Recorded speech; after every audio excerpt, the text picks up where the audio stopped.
his super theoretical article, Noam Ebner discusses in depth what he considers to be the greatest resistance to the use of e-negotiations. For Ebner, what prevents negotiation practitioners from developing their practice in the virtual world lies in a single belief: that virtual environments are impervious to the deployment of what he calls the human touch. In other words, people believe that certain essential components of human conflict resolution dynamics cannot be effectively implemented in virtual environments. In particular, Noam Ebner articulates his human touch around three major essential processes: trust, empathy, and social intuition. Trust refers to one's person's assumption that another is benevolent towards them and will not do them harm even if they have the opportunity to do so. Empathy refers to one's person's ability to be aware of, sensitive to, and caring about what another person is feeling or experiencing. Finally, social intuition covers one's person's capacity to harness their self-awareness and other awareness in order to bridge between themselves and another. According to Ebner, it is these three main components of social interactions that would be undermined when interactions occur in virtual environment, and that, as a result, would prevent e-negotiation from being as effective as face-to-face negotiation, or more simply, from being effective at all.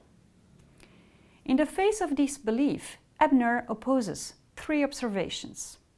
First of all, the belief that e-negotiation work de facto less well than face-to-face negotiation is not corroborated by reality. As he points out, not only do online conflict resolution processes work, but they often work as well as resolution processes that occur face-to-face.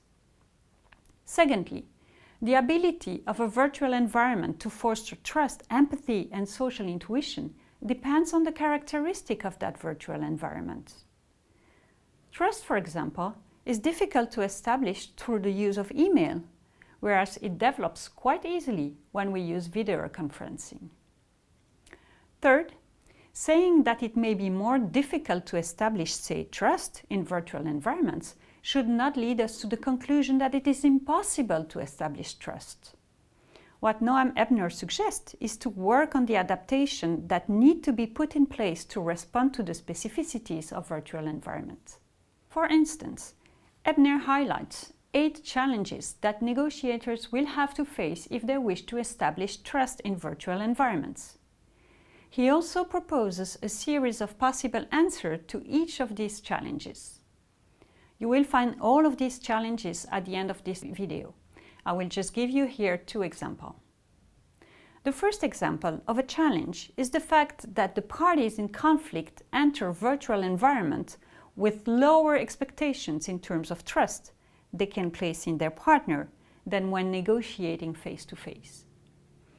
Because these trust expectations are lower, the behavior they exhibit are themselves tinged with distrust, and this distrust is ultimately reciprocated by the partner. This is called self-fulfilling prophecy. The expectation with which we enter negotiations are self-fulfilling.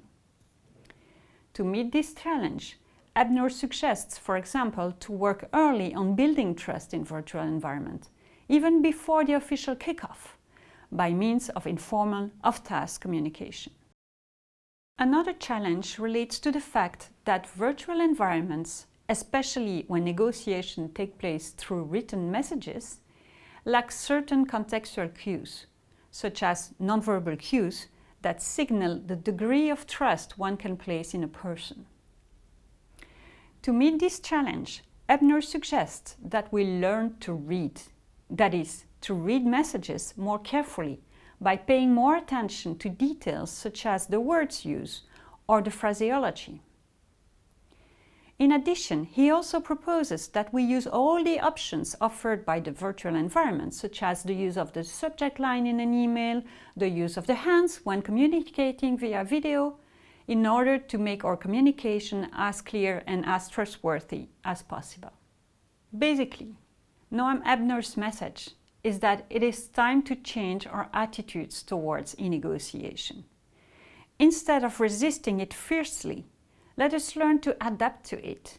As he summarized it so well, if resistance to change is human, the capacity to stave off change over time is a luxury and a privilege few can afford.